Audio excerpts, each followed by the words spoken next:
welcome to last week's coffee vlog. This week it's now Monday morning, so I'm actually getting to do you in daylight, and it's the the 23rd of November, Monday the 23rd. Due to a catalogue of issues and problems on last week, I didn't actually get to do the vlog. I had a brilliant idea that I would do it on Friday afternoon because I had to finish work early because the boys had some appointments. So I thought, yeah, finish early, it'd be in daylight as well, I'll do that. So I set off from work duly, a little bit late, so I kind of pushed for time anyway. Went to set the camera off for the dash cam, and it didn't start, and I tried again as I was going along, so I noticed it wasn't recording, and it promptly told me that the camera was full. Marvellous. Fairly sure I'd cleaned it off earlier in the week, so I think I must have left it running at some point and it sat recording the car parked up somewhere. So I ended up, I just erased the whole lot off it from then. So that kind of messed up my Friday one, and I didn't get a chance over the weekend because I don't want to fight with him. Needs to be slowed right down to go with the speed bumps. I could have done. Weekends could have done if you wanted to listen to a 5-year-old ramble on all the time I was trying to do it, which no, wasn't having any of that. So yeah, it's had to wait till today. And what's been happening? I was busy at work last week. I can tell you now, because I've been watching over the weekend, the orders coming in today is going to be rammed. I've got tons of orders have come in over the weekend via pretty much all sites and avenues. I've got a load of eBay orders for aero presses. I've got a load of Amazon orders with iCarbons on and a bit of Foam Mania. We seem to have had a lot of orders through the main P19 coffee site as well, and that's before we get there and people start ringing up to order stuff. So it's going to be a busy Monday. So got that going on. I obviously last week as well, on Thursday was the launch day of Star Wars Battlefront, which I had and hard about, because when I saw the betas I was really excited for it. So I saw the betas, and then I saw a lot of this sort of the gameplay seemed to involve people running a bit and then getting shot in the back and dying and running a bit, shot in the back, and it kind of looked a bit boring and repetitive. So I was a bit sort of not really sure about it now. And then I ended up a week ago Sunday watching some YouTube videos of the aerial combat, where you can be in TIE fighters or X-Wings or A-Wings or whatever. And that renewed my interest, mainly because apparently power-ups when you play those aerial levels. So if you fly about and find a power-up, you can either, if you're on the Imperial side, get Slave 1, Boba Fett Slave 1, and fly about in that, which is awesome. Or if you're on the Rebel side, you can get the Millennium Falcon and fly in the Millennium Falcon. So that's pretty awesome. Obviously, the only downside to that is as soon as you get those power-ups and you're flying in those ships, although they're much better armoured than the standard fare ships, they are of course a magnet for everyone to try and shoot them down, because it's like I want to shoot down the Millennium Falcon or Slave One. So because that's how it. So I thought, right, I'm gonna get it in the end for launch day, which would have been great. Went on the PlayStation online store to see how much it was to pre-order it, so I could digitally download it when it was released on Thursday. £64 to download it digitally. Went to Amazon to see how much Amazon would charge to physically deliver a physical box that someone's manufactured. We printed a label, printed a booklet, produced and printed the CD-ROM DVD thingy that goes in the PS4. how much to do all that? And some guy has got to deliver it, he's got to travel across the country to deliver it to my house for launch day. On launch day, get delivered on the Thursday still. How much? £42. £64 just to download something over a bit of cable. Or do all that gubbins, and it's less money by like £22. And in fact it got even less, because apparently Amazon were doing this best price on launch day thing, and someone was doing it for £41 and 8p on launch day, so I got 92 back. I owed me £42 off Amazon as well. So completely ridiculous still, this. I just don't get why they aren't figuring out that, you know, you want to save the planet and reduce all this landfill and manufacturing and waste of products and stuff, and then something that inherently saves all that, because if you download stuff directly to your devices, it's much more convenient than buying a physical disc. But no, somehow it still remains it's cheaper to buy the physical damn game and have it delivered than it is to download it. Completely baffling. So anyway, got that, great. Small problem, of course, on the PS4, it's in the living room TV, everyone wants to watch the TV. Not much chance for me to get to play on the game. I mean, they do play on the PS4, but that tends to be what they want to play, and I'm not really sure it's quite the game for me youngest yet. So I didn't really get to play it, so I thought, you know, I'll get it set up and do it on the PS Vita with remote play. Marvellous, I'll do that. Got into doing a bit of gaming on it and discovered I couldn't look up or down with my mouse.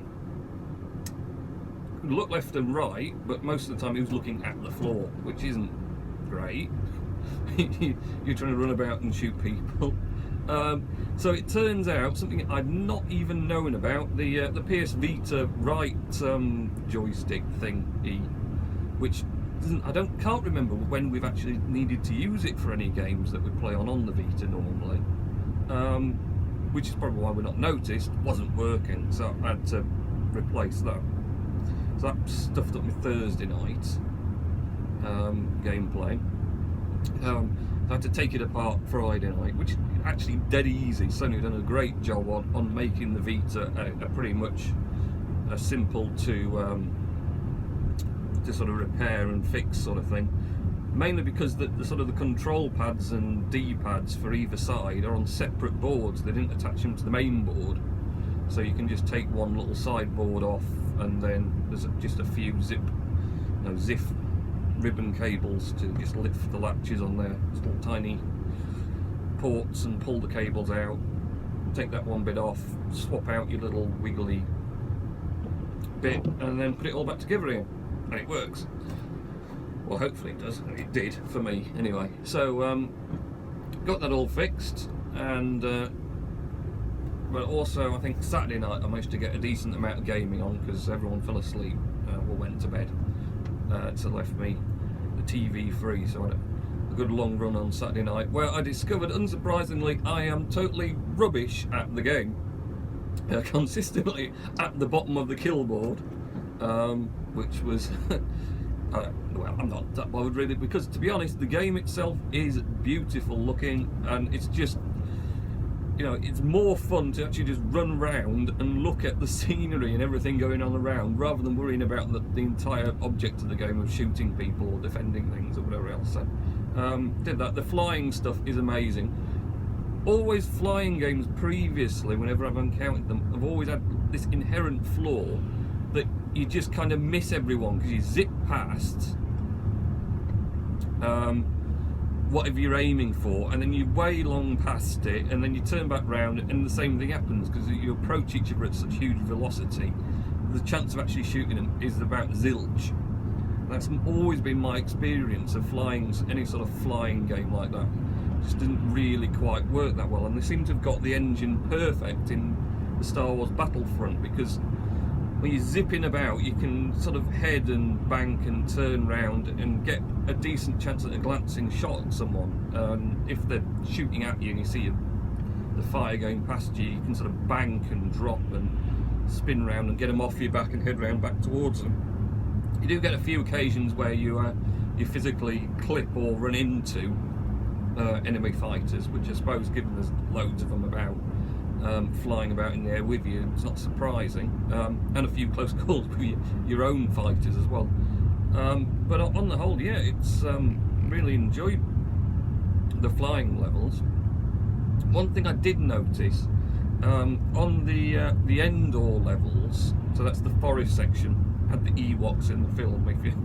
If you watched which I can't even remember which one of the films it was, but on Endor, the forest level, if you're the Imperial team on Endor, you've had it. Basically, you're going to lose. I mean, I'm going to lose whatever, but I mean, as a team doing a team game, either the dark side or the light side can win, Imperials or Rebels. If you're the Imperials on Endor, you're pretty much doomed from the start, because stormtroopers are big and white and shiny in a forest and stick out like a sore thumb, and the Rebels are all in camouflage gear. So you're running along, your stormtrooper, all of a sudden, shot dead. Who shot me? Huh? What was that? And it gives an outline of who got you after you get shot, like a red outline of them. And this outline appears in the middle of a bush. I was like, it was a bush. A bush shot me. It wasn't a bush, it was a man in the middle of a bush. And he's camouflaged, so you can't tell he's in the bush. So, yeah, that level just seems, if you're on the Imperials team, I've not quite worked out how you get chosen, because it seemed to me when I was playing it, it just randomly selected if I was on the Imperial or Rebel teams, which got a bit confusing for me, because I then couldn't work out who I was supposed to be shooting half the time, because it kept switching. I was supposed to be shooting Stormtroopers, and I was supposed to be shooting Rebels. At the start level I was running about shooting Rebels, and I'm like, stop shooting us, we're on your team. Oh yeah, I've changed. So I'm not sure if you can control that. I've not really had a lot of time to meddle about that sort of thing. I just dived in and had a go at some gaming on it. But on the whole, yeah, Star Wars Battlefront is fantastic. And £42 from Amazon, I don't think it was bad value, really. I mean, there's some really stupidly expensive games you can get for the PS4, so for all the enjoyment I'll certainly get out of it. I did set the eldest off when I took the youngest out yesterday afternoon. I instructed him to go and play many battles, because every battle you do, whether you win, lose or whatever else, as long as you're in a battle, you get some points, and then when you get points you can build up your weapons and get better guns and armour and things. And I think half my problem was because I'm starting out new, and everyone else has been playing it in like 3 days, because I didn't get a chance Thursday, and then Friday I had to fix the PS Vita just so I could then maybe do a bit of remote play battle. And in fact, no, I didn't do that Friday, and I didn't get a chance, so that was Saturday night, and then I was playing afterwards.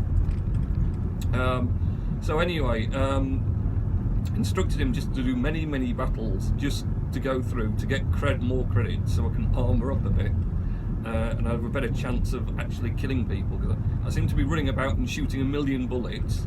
I turned into the baddies from 80. I was running around shooting off 1,000,000 rounds and hitting nothing, and then the opposition would just like pop out of a corner, shoot one round off and kill me instantly. I was like, ah.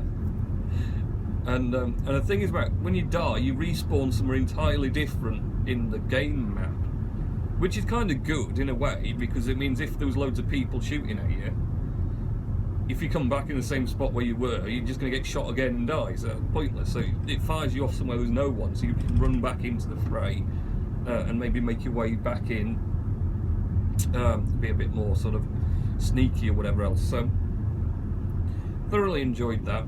Other things, I watched Ant-Man last week, finally got to watch that, and it's pretty good. I've not really got any experience of the Marvel sort of comic or animated versions of Ant-Man, so I haven't got a lot to go on about it, but on the whole I thought it was alright. Good film, quite interesting. It's graphically quite, sort of amazing with the shrinking stuff and the zooming about with ants and things. Story on the whole, I mean, it's pretty average for the sort of Marvel sort of fare, where good guy, bad guy, and then you have to get and defeat the bad guy. So pretty average stuff, but it was quite a good film. It was worthwhile watching for an hour and a bit or whatever it was. I did quite enjoy that. Anything going on in sort of iPhone, iOS, OS X? I don't think a lot's happened really. Obviously the iPad Pro came out, which Bob Bell, I believe, has been getting a play with because he's bought his missus one. Still looks to me like a huge chunk of device. I'm not very convinced how usable it would be unless you're standing it somewhere, just because of the size of it. Don't see many people just carrying it about. You know, I'm sure it's going to have its place as a kind of a large touchscreen computer alternative, really, because once you stick it with the sort of the keyboard cover thing, it is, I mean, like the Microsoft Surfaces, really what you've got is a computer with separate keypad that happens to have a touchscreen. So yeah, it's looks interesting enough. Bob Bell sort of had a play around with it. I think he's getting used to it, so it'd be interesting to see if you do like a bit of a few weeks on review, Bob, of the iPad Pro, and just sort of how it's got on and what you thought. Well, I know you're not using it, but maybe what your missus thought of it, and whether it has done the job of replacing a laptop and an iPad into one single device. So iPad Pro, not a lot. I don't think a lot else has been going on really. I mean, I was a bit bemused with the new Apple TV 4. I don't think I mentioned this. I was going to mention it, I didn't mention it. Because apparently you can't use at the moment, because Apple haven't updated it or created its own special version app, the ATV 4, you can't use the iOS remote application, or consequently you can't use the watch either to control navigation or anything else. And there's been a lot of bemoaning about the ATV4 just having its own controller, because it means if you're inputting usernames and passwords and things a lot, then you've got to go through the stupid click on screen keyboard, whereas like with the ATV3, if I'm doing a search and I use the remote app on the iPhone, when you go to search, it brings up the iOS keyboard and you can type in there. You don't have to use a stupid on-screen clicky thing which takes forever and is really boring. So on that side of things, it's kind of a bit amusing. I mean, presumably they either didn't have a chance to complete that side of it or something else, but it's kind of a bit of a letdown for people that you sort of get the new ATV. Alright, it's got this new super slick remote with its own touchpad and stuff, but they've kind of gone backwards in compatibility because they haven't included functionality that the older version has. Like I say, I use the remote. In fact, I don't even know where the Apple TV remote is, so I'd be completely stuffed. And then, you know, even with the new one, I'd probably get it lost somewhere. It's just really more convenient to use my phone because A, I always know where my phone is, and the watch app is really good as well, so I can use the watch app, and if my phone's on charge or the other side of the room or whatever else, I can just queue stuff up using my watch instead. So on that side, it seems a bit weird really. I don't know why that is. So I'm here and I've beaten everyone else for a change. That's pretty good for me. So I better get in and get the heating on and warm the place up because it's a bit nippy this morning. It's been chilly of late, anyway. So right, so this is last week's coffee vlog. This week there will be another one at the end of this week, and hopefully I'll figure out what I'm doing a bit more as well. Right, okay. Have a good week, and I shall catch you at the end of this week. Okay, bye.